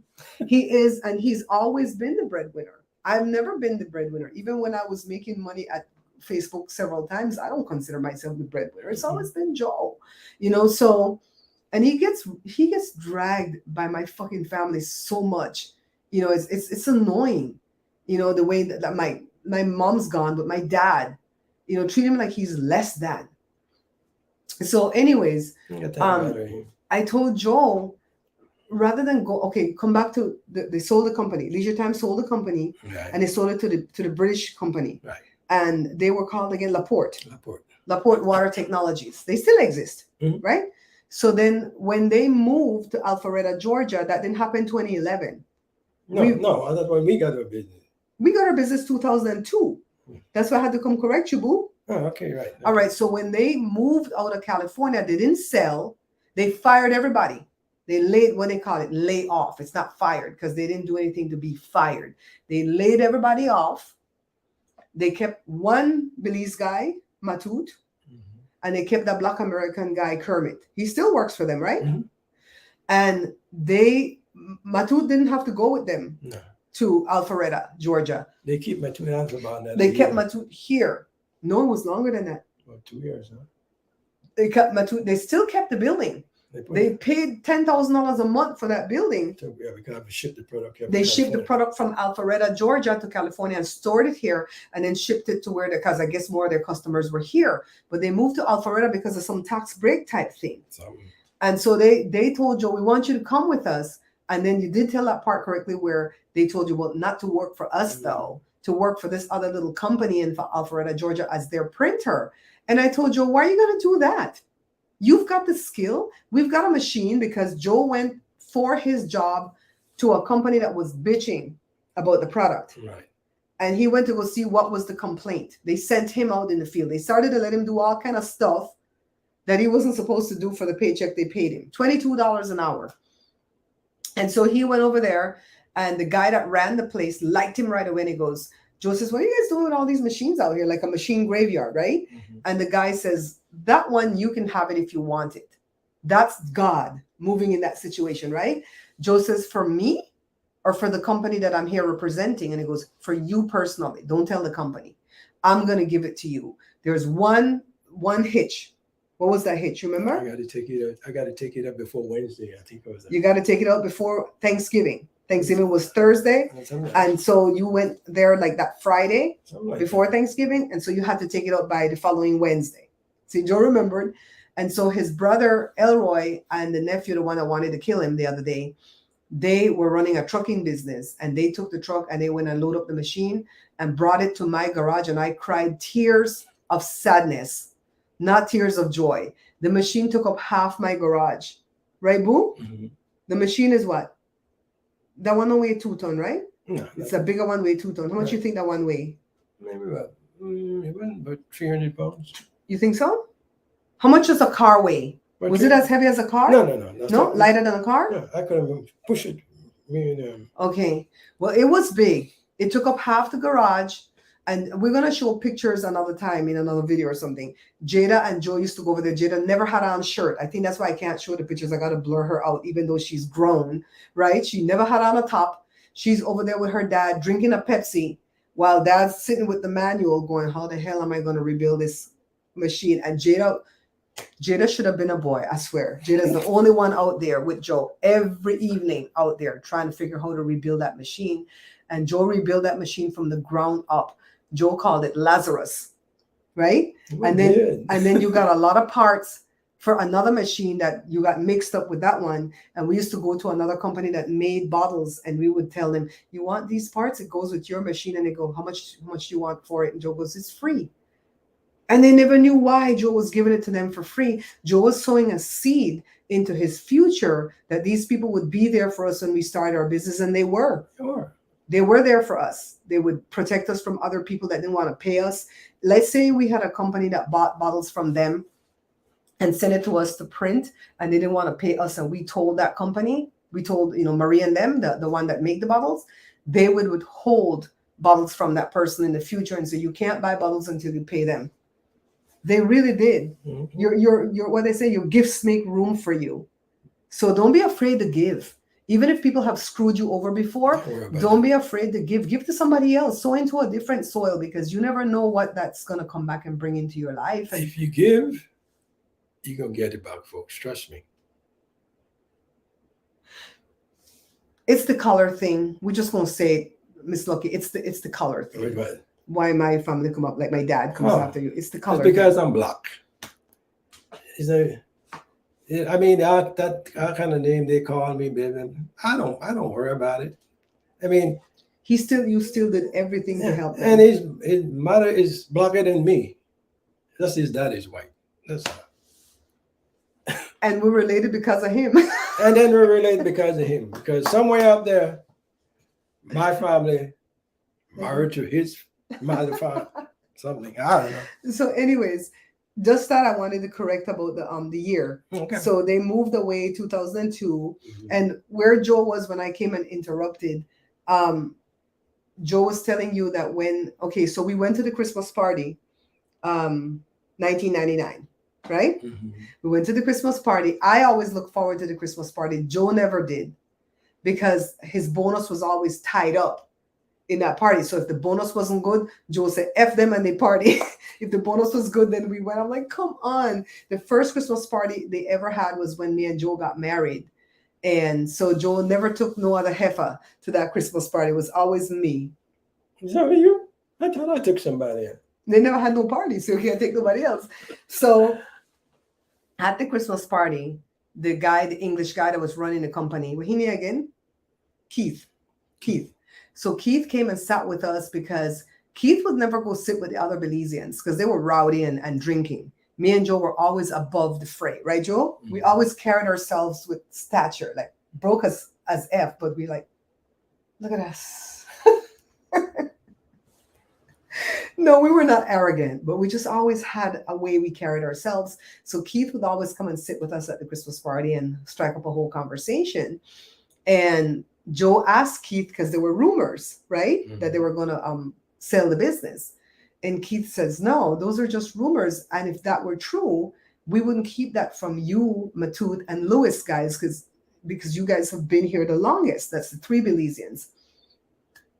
And so you guys would definitely be the first to know. So Christmas party is between December 15th and the 20th. I don't remember the date that year, but they always had it within that date. Fast forward to January. When did you guys go back to work? Like January 2nd, like the Monday after New Year's or whatever, right? They get back to work. And what did they tell them, Joel? They're going to sell the company. What did they say, babe? They're going to. I think they sold the company already. What? They already? Did they sell it? They did sell it, true? Yeah. They sold it to an American company, Yeah. true? Yeah. Yeah, so the British people sold shit. We forget the story now, Joe. The British people sold the company to an American company. So Yeah. they're owned by an American. They're not Laporte no more. They're Advance. Advantis. Right. Yeah, they're Advantis now. That's the name of the company now. So we're gonna sell. What else, babe? Go ahead. And then we're not gonna take nobody with us. We're gonna take all the machines and stuff and dig up there. Mm-hmm. But we're gonna lay you guys off. But wait. You're not fired. You're not fired, but Mm-hmm. I don't. There's a difference between being fired and Right. being laid off. but then you guys could stay on until the next 3 months until we do everything and Can I tell it a little bit better? go ahead. More dramatical? Go ahead. Huh? More dramatical? Go ahead. They told them that that the job ends now. The minute they said it, I think they had 2 weeks 2 in weeks, January, and that's it. You can put in your 2 weeks now, be laid off, and you can go get unemployment, right? Mhm. Or you can stay until we leave to go to Alpharetta, which was going to be Good Friday of that year, and Good Friday happened to fall sometime in March. You know how sometimes it comes in April? It was in March of that year, so it gave them a little bit shy of 3 months that they could actually continue working, and then they would officially be laid off at that point. I don't think nobody quit, right? No. Everybody stayed. Everybody stayed the 3 months, because who wants to quit now and get unemployment when you could work for 3 more months, start looking for a job, and then if you don't get one, then you get unemployment, right? Then they told them, I don't quite remember this one, you might have to correct me. Mhm. They told them that it was going to be 1 paycheck or 2 paychecks for every year that you were there. I think 3 they was gonna give us. 3 paycheck for every year? Mhm. 3 paycheck for every year that they were there. Joel, Lewis, and Matut is the last name of somebody, okay? Were there for umpteen years. I was there. Lois was there for like 27. Mm-hmm. I was there for like 23. Mm-hmm. And Matut was about the same thing, right? Matut was there for about 16. And so they would have made buku money. When we times the paycheck times how many years? My God, today it was a lot of money. I don't remember what it came to, but it was a lot. And then they realized that they were going to screw themselves with these 3, not the rest of them. They were okay. They were there a short time. But with these 3 head people, they were going to screw themselves, and they came back and go, oh, so sorry. It's only 1 paycheck per year. We cried because we were ready. Oh my God, we're going to make it. We're going to make it, right? So Joe got the unemployment, even though we had already opened the business, because I ran around with Joe's brother. I didn't even know how to set up a business. That's what We I'm had telling you, just right? filed bankruptcy in, help me, babe, maybe 3 years prior, right? Something like that. We had just filed bankruptcy 3 years prior. And so nobody wanted to rent me nowheres. In Fontana, we couldn't find nowhere to rent. So we went to Bloomington because my friend Louise Jessica's grandma, she used to go over to Bloomington at a business over there to do something or the other. And she says, go over there. Everybody, they'll let anybody in over there. They don't care about the BK, because Louise had filed BK the same time we did. So Louise knew. And so I went over there and I talked to the guy, Grant. There were 2 owners, Grant and Bruce. And I talked to Grant, and I told him right up front that I had a bankruptcy that was 2 or 3 years old, and I needed to rent a space and what we were going to do. And he liked me. He was being flirtatious. He's an older guy being flirtatious on the phone. And then he said, I'll let you have the place, but you're going to have to give me like double the down payment. Mhm. So if the down payment was 1 month's rent, I had to pay double, and then I had to pay the last. And anyway, I had to pay double for the down payment. And the rent was like, help me out again, 800? No, it wasn't that. No, it was a small place. 500.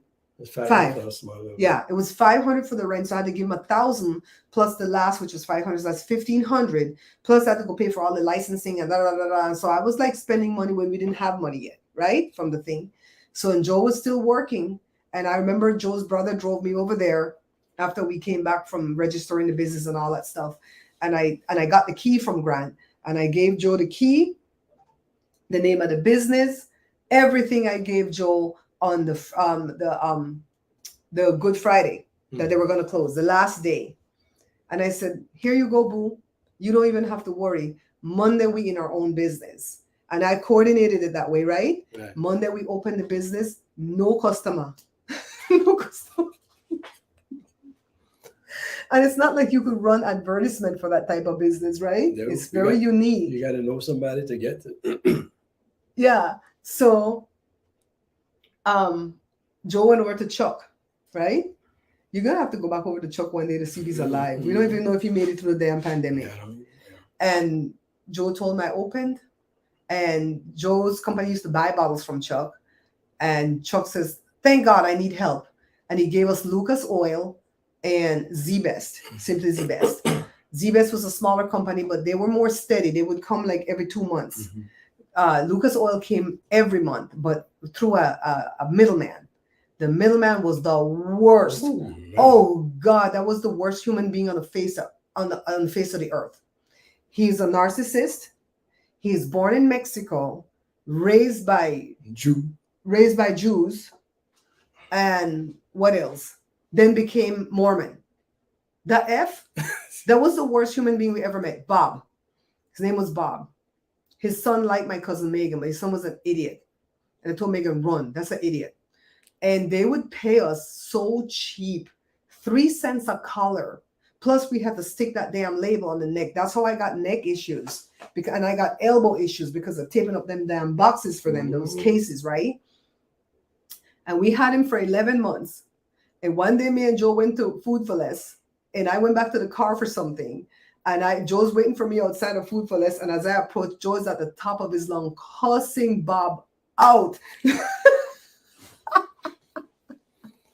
And so I came, and he goes, "F you, take your mother effing shit out my factory right now, and I'm not working for you no more. F you." Joe cussed him out, so unprofessional. And so he hung up the phone. And so we shopped at Food for Less, and I came out and I called my mom and I said, "Mommy, we lost the one customer we had that was steady." My mom says, "I'm so happy for you, and I'm so proud of you." And she wasn't being sarcastic. She knew the hell that man put us through. What he's doing now, he's in Indiana. He has his own factory where he's printing himself. Well, they're not printing no more. Are they still printing? Sleeve. They're doing sleeves. And he has the account for himself making all the money. That's what he should have done.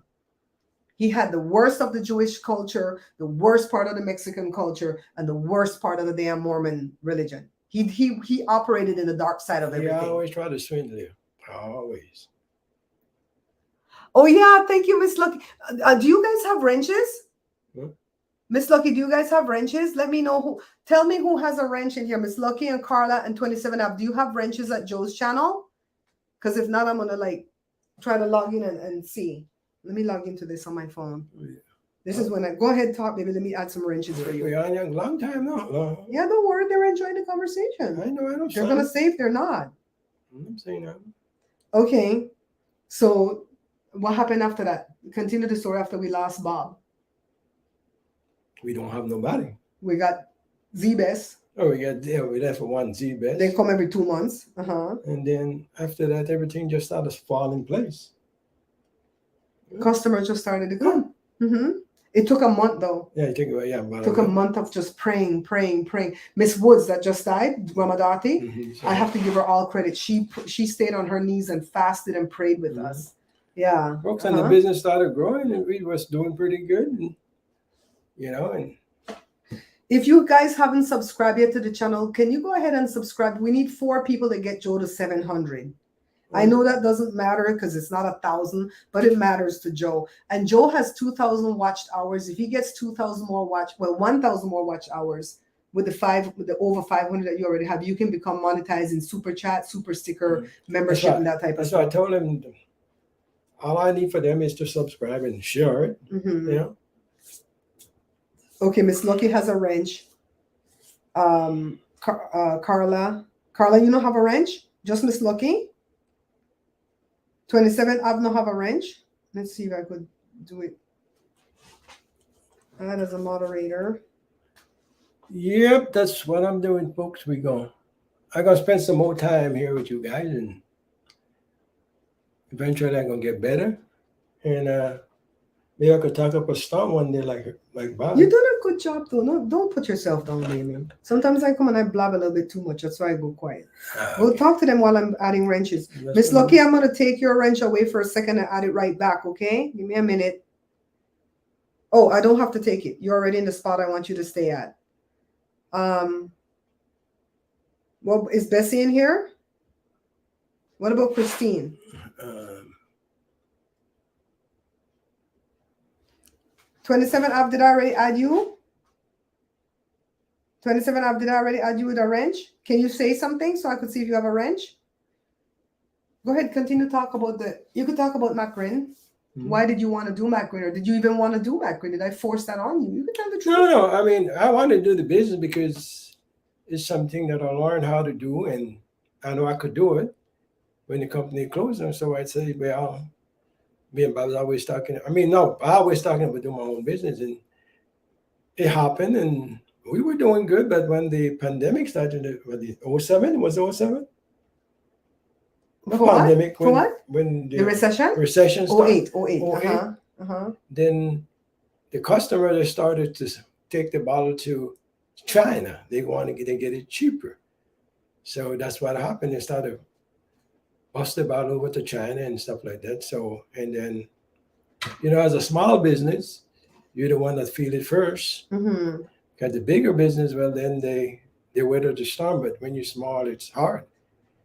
And those bigger business that we used to give us customers and stuff like that, they make bottle. So when there's nothing to print, they could sell the bottle. But I couldn't do that because I don't make bottles. See, so, and that's what happened in business. We started losing customers. And do you want to divert for a second and tell the story about when we were going to get into a business making bottle? You remember that? Remember that story? Oh, okay. You want to divert and tell that story? Uh-huh. Yeah. Then at that time, we were going to buy a machine and start to make our own bottles. Then we got this guy. Calling him, I don't care. This guy Rene, Mm-hmm. that we used to. He used to buy. We used to print for them. But he didn't own the company. He didn't own the company. He just worked there, and he wanted me and he to get in and buy a machine and start to make bottles and stuff. So we were. And then did we agree with it at the first? When he asked about that.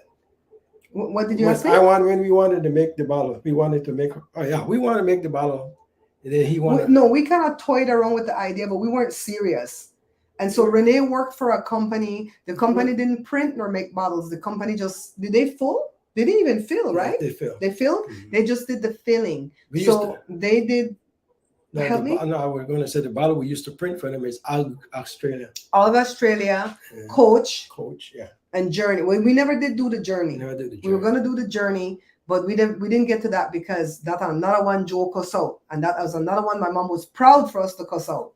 So Rene, he's from, where he come from again? Salvador? Salvador. He's from Salvador. He probably was a cirote from Salvador, okay? So he worked for the company that did the filling.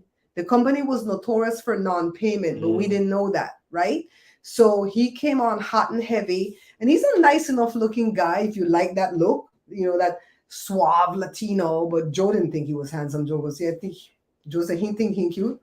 So anyways, when he came on, I'm going to bring you big jobs, yada, yada, yada. And he did, right? Mm-hmm. We started to work like runaway slaves, especially for the Coach bottle. It was a round fat, right? With a flat top white bottle. We don't have none of that, Nacho Joe. Mm-mm. With an orange bar around it. And when you put bars around your bottle in the color, you have to have a start and an end. What do you call it? The official name? A pickup and a something? A pickup? Yeah, gotta be a pickup or you pick up often. Okay, so you have to have a pickup, which in layman's term is where the bar starts to go around. So this is the round bottle and this is the color that you're going to put. So this is the seam, one of the seams of the bottle. So you have to have where it starts, go around, and it ends. Because if it touches over the seam, it's going to warp and smear. And they couldn't get that. They sold it that way to Coach. Instead of telling Coach this design is effed up, we could do it because they don't print. So we had to work hard. Joe had to rig the machine certain types of way and to override certain things and so on to make that work. And still we would get a lot of bad bottles just because of that orange friggin' thing around the frame, right? So we were working, man. We got up to $30,000 in that 1 month, right, Joe? Mhm. 1 month. Then people owe us $30,000. So we just on dummy. We get blinders on and we're gonna work. Pack. Then people come in, pack, let's go. We got job. Oh my God, we're gonna make money. They want us to do a bajillion bottles, right? My mom was always friggin' wise, because when my mom disowned me for the first 5 years of my marriage, when my mom accepted me back, I have to tell you, my mom was a good mom and a good mother-in-law from that day till the day she died. I mean, she get My along dad's the too. asshole. Okay, so let's not get that He's- twisted. Me and mother get along fine. They got problems, but the father, he out with this Because he want to thing. talk to you the way he want to talk, like Mhm. Trump. He's just like Trump. Mhm. So, anyways, my mom called me because we were going to go to Las Vegas for a Noni convention. We were doing network marketing on the side, Noni juice. And we were excited to go. My sister was going to go, everybody was going to go. My mom called and she said, "Then people pay you any money yet?" I'm like, "No, mom." She says, "Stop what you're doing right now. Don't print another bottle for them and demand some money up front. This is a whole effing month you working like a runaway slave, and then people owe you." So we stopped, because I follow people's advice, especially people that love me, right? And Joe called for Renee, because Renee is our contact. And Renee answered the phone, and Renee was sweet, right? He goes, "Okay, Joe, let me go get you. Yeah, for sure. And Renee should know. Because by then, for that whole month, Renee was coming over there, sweet talking us, Mhm. so that we could get into the bottle making business. He knew somebody who was going to sell a machine that makes bottles. We could buy the resin here. He would buy the resin through his company and rerun. He was doing some racketeering type shit. Let me tell you, it didn't seem right to me. And he would come and bring these big cup of Starbucks like this. And I don't drink coffee. You guys hear me say that a bajillion times. I'm Renee, stop wasting your money trying to sweet us up with coffee. We don't drink coffee like that. So I think Renee got kind of mad right before Joe had to call him, because Joe told Renee, if we're going to do this business, we're going to establish another business, and it's not going to be tied to my printing business. If you want the service of printing, we're going to have this business. Let's say we call it Business ABC. Business ABC, which is making bottles, is going to have to buy the service of printing from Mac Green Bottle Printing. And he goes, "Why would you want to do that?" And Joe says, "Because I don't want, if it fails, I don't want it to fail with a partner. And then I don't know what to do to like extricate myself from you. I want it to fail on its own. And this is still my business that I'm going to leave for my kids if they want it." Mhm. We were playing, because me and Joe are like that. We don't stay here and mince words and people don't know what we want or what we desire. We're not tricky like that, right? And Renee, I don't think he liked it, but That's what he pissed stayed him off. quiet. He stayed quiet. He's like, Joe, you're knocked on me thing, man. Stop move. I have to So- move. My butt is hurting. Yes, let's try to get Joe. Well, right now we're trying to get to 700. And Joe is not really focused on those monetization features. I told him to stop focusing on that. I will check on that from time to time. Stop focusing on it, because YouTube will write you anyways when you reach the thing and say, "Hey, you can monetize." And after you monetize, you're still not going to be making any money if you only get a little bit of views. So don't worry about it. Just put out the content, right? So anyways, so Renee got pissed and we didn't know. So Renee was over there covering for his boss, not trying to get Joe paid. So what happened, Joe? Go ahead. No, I went over there. So. You didn't go over there yet. You called several times. Oh, I called 7 times. And You just told keep- him production has stopped. Yeah. We were still set up When on I their was- machine. And then when I asked him for to get paid, Not even the whole 30,000, right? Some Uh-huh. some bull crappy chops tell me. I don't remember Mhm. what all they tell me, but Mm-hmm. and I started to get pissed off. Joe got pissed. Then I don't let me come over there for my money, man. Don't let me come over there for my money, because you got to get it police British. He didn't say the part about the police. He just said, "Don't let me come over there." And the minute Joe said, "Let me know, don't let me come over there," Joe was already grabbing his keys, shut down the machine, told me, "You wait here," because I have to stay there and guard the damn shop. And that shop was dangerous, because anybody could come in there and arm me when Joe was gone, because there were pallets all around. People could come and hide. We used to have a machete, a box cutter knife. We used to have things at every location in there when I was alone, because I have to come out of the office to go use the bathroom. I really wish they had the bathroom in the office, where you could get the bathroom off of the office. You don't have to go in the warehouse. Joe went over there, and Joe didn't go over there loud and black. He went over there professional. He goes, "I'm here to see the boss," because he kept saying stuff like, "Oh, the boss's account was hacked, and so we don't have access to liquid cash." I'm like, what the you owe me Pay with $30,000. a check. Give me a check. So it's like Joe said, "Well, there's checks." "Oh, but we don't have access to." "Well, you're gonna have to freaking find access. He must have more than one account."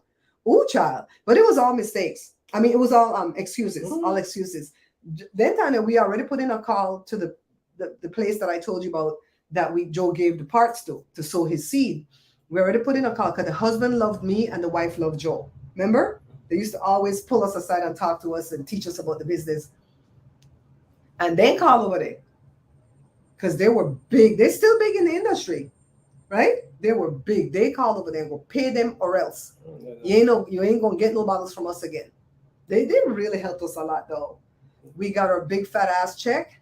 Renee come down the step like Renee was gonna fight Joe. Remember that, Joe? Renee come down the step like Renee was gonna fight like a Cirote that he is, right? A Cirote is a Salvadorian gangbanger. And so Joe was ready for him too. So then 5 years go by, right? Mostly more than that, more than 5 years. I went to the bank to go make a deposit and I get a phone call from Renee in my phone. So I didn't call back. I texted, I go, did you mean to call me? Because the reason I kept his number in my phone is because I want to know who the hell this is when they call me. I usually do that with people I follow with, still keep their phone number in my phone so that I'm not thrown off when they call me or whatever. But I stopped doing that. When I'm done with you, your number is deleted. You are deleted from my memory and your phone number deleted from my memory. So Renee's number was still in my phone. And so when I texted him, I said, did you mean to call me? He calls. He meant to call me. He called and he goes, no, I didn't, but I must have like touched it by mistake or whatever. Well, how is Joe? How are you doing? And blah, blah, blah. He found God. He found God at the corner of First and Amistad. That will happen. Okay? Renee said, I'm going to tell you about Renee. That's what we brought up Renee. So he talked a good game and he asked me to ask Joe if he could come over to meet with us at the factory because he wanted to apologize for his behavior 5-6 years prior, because now he wasn't working for that company no more. He was now in real estate. So that's what he was trying to do. He didn't really want to apologize to me and Joe. He wanted to make sure that he was vetting all his clients that he could potentially have. But honestly, I work with my friend Alfredo for real estate, right? So I went back. Joe said, tell him to stay his mother effing ass over there. I want nothing to do with him. Joe was still pissed 6 years later. Anyway, Renee worked us for 6 months, Joe. 6 months he worked us through me with text. How is everybody doing? Tell Joe I said hello. God said, blah, blah, blah, forgiveness, blah, blah, blah, blah, blah.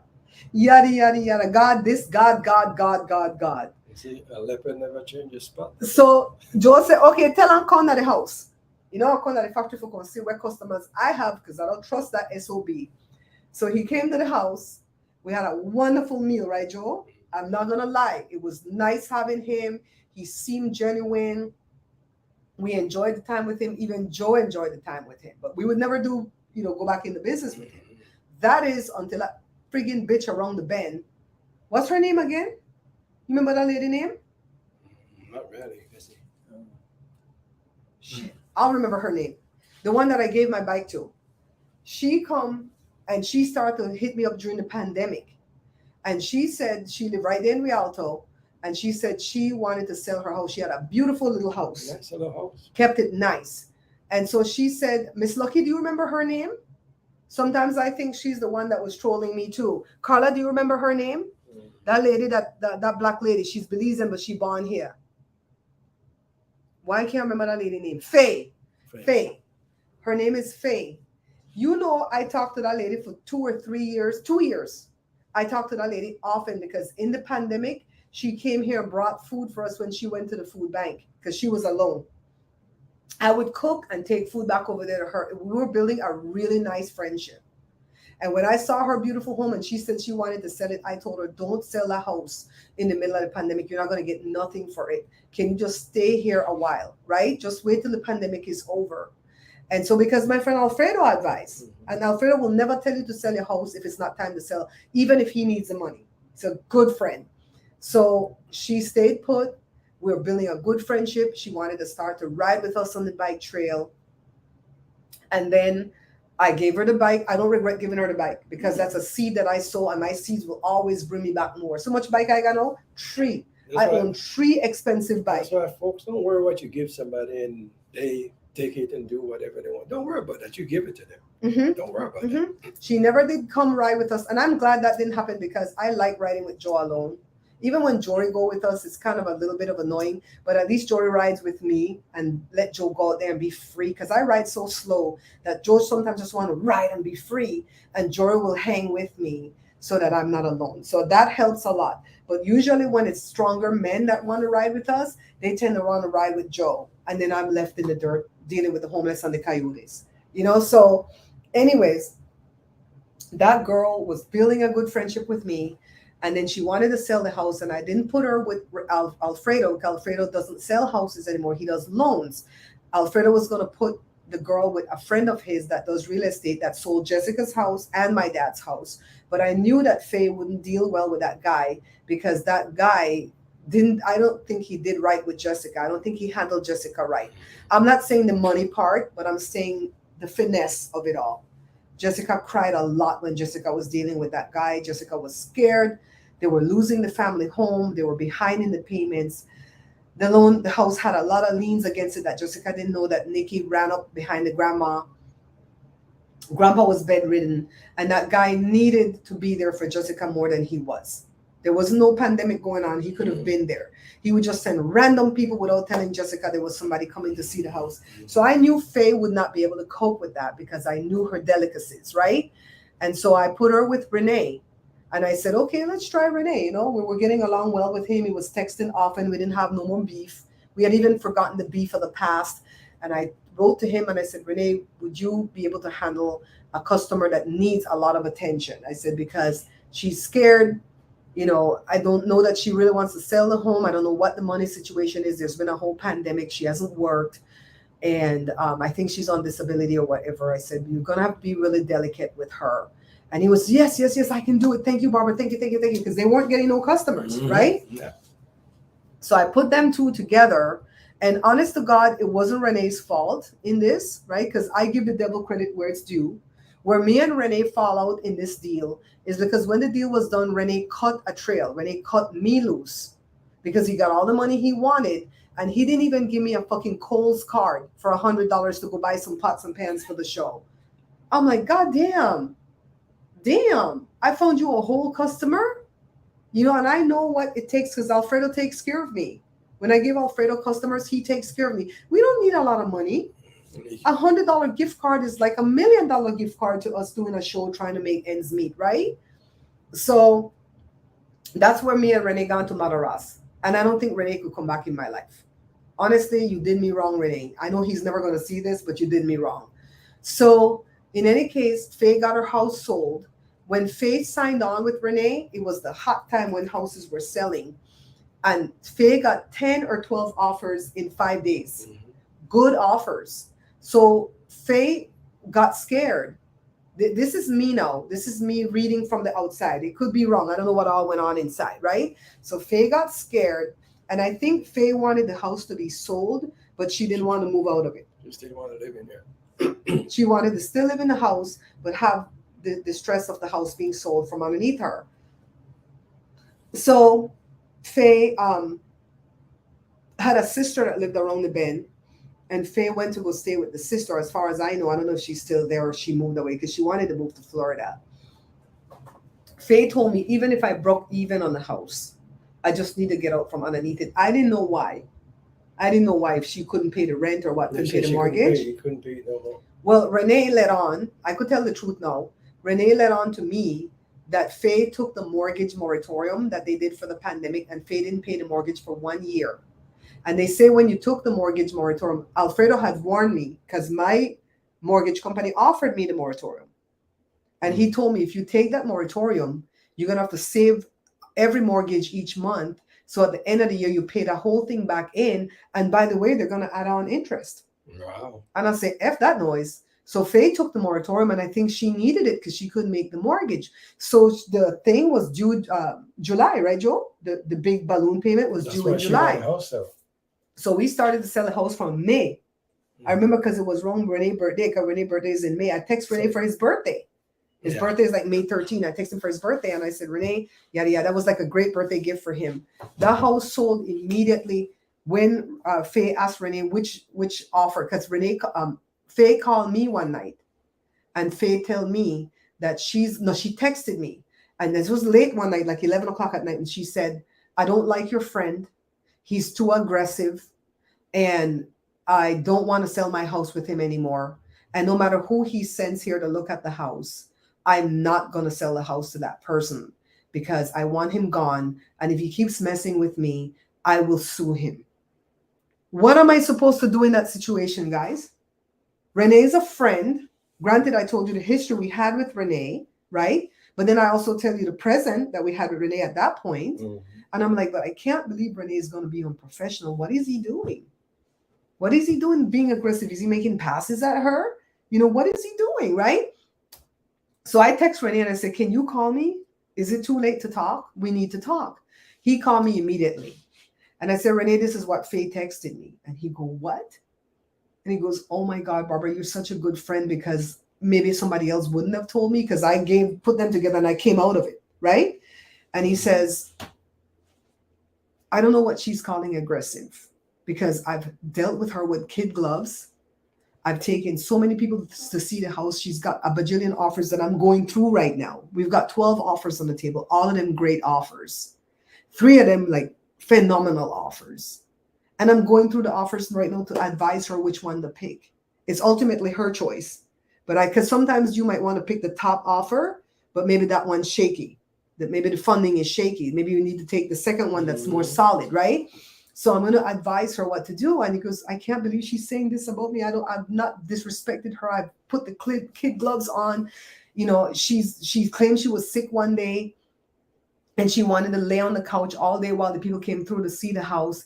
And I asked her if there was any way she could just sit up maybe at the dinner table, not lay on the couch and just pretend to work on the computer or whatever, to be busy while the people came through, and just go, and just go back to her work, or go sit in the car, go to her sister around the bed, do something to get the hell out of the house. People want to see the house alone, right? And the house was one flaw the house had. She took the small bathroom, the half a bathroom, and made it into a laundry room instead of the garage, because something was wrong with the pipes in the garage that she didn't want to pay to get fixed. And the people were going to buy it as is. They knew how to fix that problem, right? And so Renee says she can't sue me. And as a matter of fact, the company I work for will sue her if she doesn't honor the contract that we signed on. The contract stated that as long as I'm doing my job to bring people there to give a good offer on the house, I'm going to get paid my commission. The company is going to get paid their commission, right? So she's going to F around and find out. Before that was a phrase. And so he says, but I'm not going to approach her like this. And he says, she took the mortgage moratorium. She needs to get out of the house by July or else. And she don't got this money. So what game is she playing? I said, she's mentally ill. That's all I could come up with. She's mentally ill. And so Renee handled it. They sold the house. And after the house sold, I knew, because I kept tracking it on Zillow. We drove over there to see the new owners in the house. And I texted Renee and I said, so the house is sold after a month, right? And he goes, oh yeah, but I'm working with the new owners because we have to put on a new roof.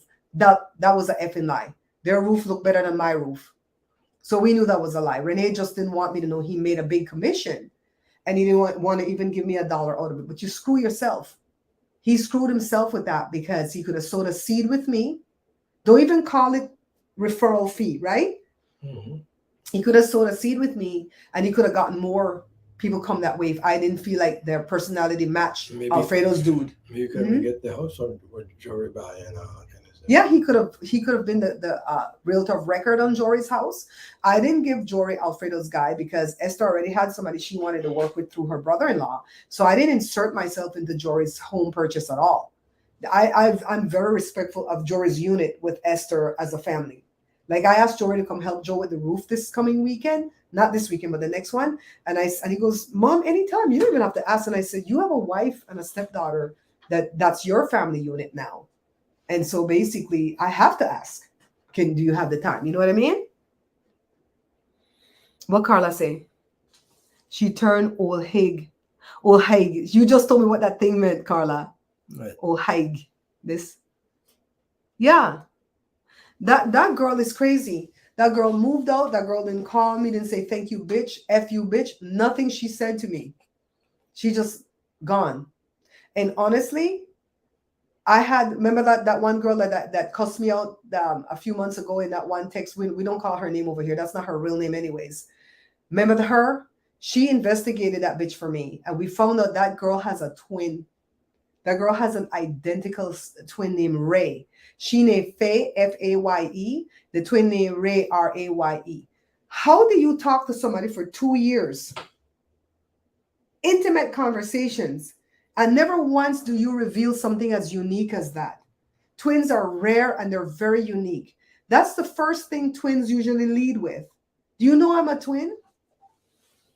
Mm-hmm. Do you know I have twin siblings? Do you know I have a set of twin brothers? Carla, don't you have a set of twin brothers? I think Carla told me that before. Mm-hmm.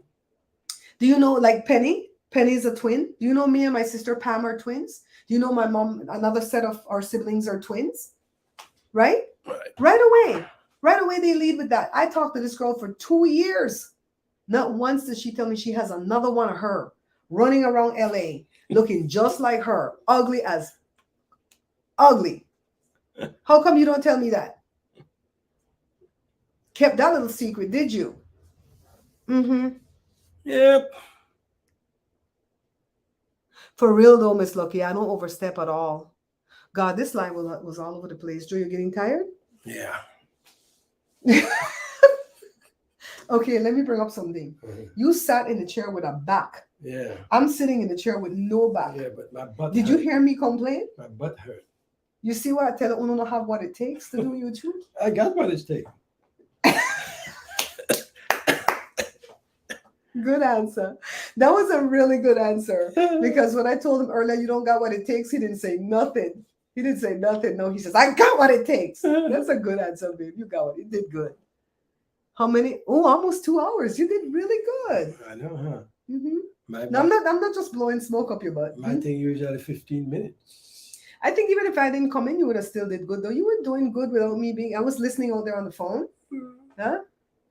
I think I do pretty good. So what topic? Drop it in the chat. What topic would you guys want Joe to speak about on his next live that he does, so he can start preparing for it during the week, right? Because this makes you nervous, right? Let's not get it twisted. The lives make him nervous, right? Well, you just show him the setup. Just maybe sometime I say, well, I might run out of things to say. I don't know. Did you buy something at Amazon? No, I don't. It says something and it's confirming the order. Go ahead. No, I said maybe because sometimes I don't know what I'm going to talk about and stuff like that. Maybe that's why. But you can talk, and Yeah. they don't even mind if you're like you. Maybe you should do a series of videos like that where you're the older person lecturing the younger kids of today. These kids of today, like a series, don't know nothing. They don't know that you're supposed to make all the money when you live with mommy and daddy. Blah blah blah blah blah blah blah. Right? Okay. This is the setup, guys. Can you guys see it? That's the setup that we have right here. The lights, the one good camera connected to the computer. Mm. Maybe I could do it as a hold on.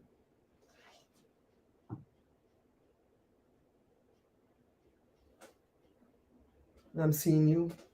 I'm seeing you. How do I do that? Okay, that way. You guys see it? The computer down there. I can't get it right, Joe. Crap. I can't get it right. I can't get the camera right. It was better with the picture. I can't get the camera right. Yeah, so the computer is right here. And I like that we could sit here with all this in the background. You could get a cartoon of yourself and put you there too. Because that's me and that's Jada. Yeah. Yeah, so these are people. What does it say here, Joe? Hmm? Oh, click here for more layouts. These are people that I let into my life freely. They F us over. Maybe that's what I'll talk about on my live later on today. How people just come to your life and F you over and then act like you did them something wrong. You can find people like that. You just gotta don't worry about it. Just put them aside and keep on going. Mm-hmm. Mm-hmm. You know, I had to make stuff like that worry me, anything like that. Yeah, that lady Faye was something else. But that's how we fell out again with Renee.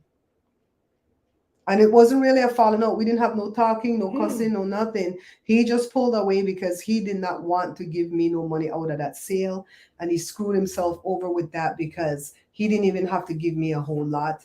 We could have still remained tight after Faye. You could have make out After Faye. Mm-hmm. Could have make a 40 or $30,000 the other day if you want. I mean, he screws up all of that. Yeah, yeah. And God has put it to where I'm always the bridge. I'm always the bridge for two people to meet. You know, Mm-hmm. everybody comes to my platform to straighten out some kind of shit they're going through. You ever notice that? Mm-hmm. Everybody, even to when Sherry Shepherd came, somebody told me that one of my viewers said, "Do you know Sherry Shepherd came out of the goodness of her heart, but also to get away from that scandal with that baby?" And I didn't view it that way, but somebody said that, and I'm like, really?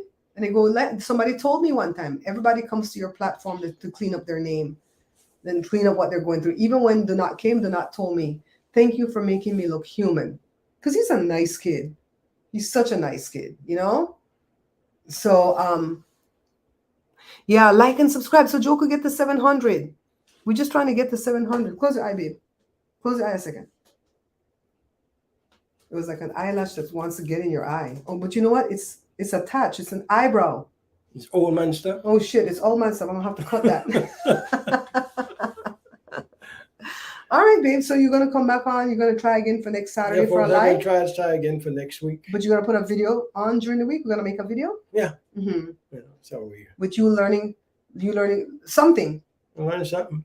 because we could learn sign language again.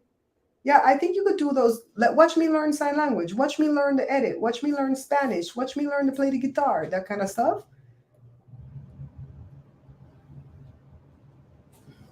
Time to go. Time to go. That's what he knew. Everybody in my family knows that. Because every time we arrive for a party, that's what Joe's going to be doing. I ain't going to no party and sit there for no 5-6 hours. No, I can't do that. I gotta. Mm-hmm. We're going to do a headshot for Joe today, because I did a headshot because the guy said revamp your headshots once you're taking a pivot with your channel, yada, yada. And that headshot got my Facebook back into the algorithm. So many people came to the page and go, "We didn't even know you were still uploading."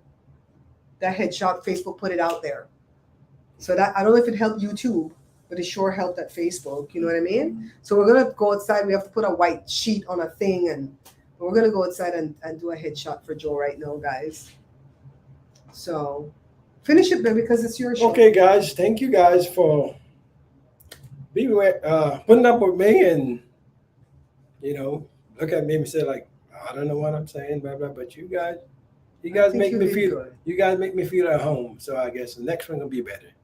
And folks, don't forget, like I tell you guys earlier, for subscribe, like, and what's that? And don't let fear stop you. Yeah. Because he was shaking. I never see this man scared. I wasn't shaking. Yes, he was. He goes, "What do I do? What happens when I go live? What do I say again? What?" And I said, "Just say hello, people. Joe here." And I bounce, right? Didn't I bounce? Yeah. All right, we're gonna get like opening theme song for Joe and closing theme song for Joe and all that good stuff. We're working on the channel, guys. Right? Okay, people, you guys gonna see me next week again, or before then. All right. All righty. Thank you, guys. Oh, he doesn't even know how to click on the laptop. Let me click. Bye. Bye, bye, folks.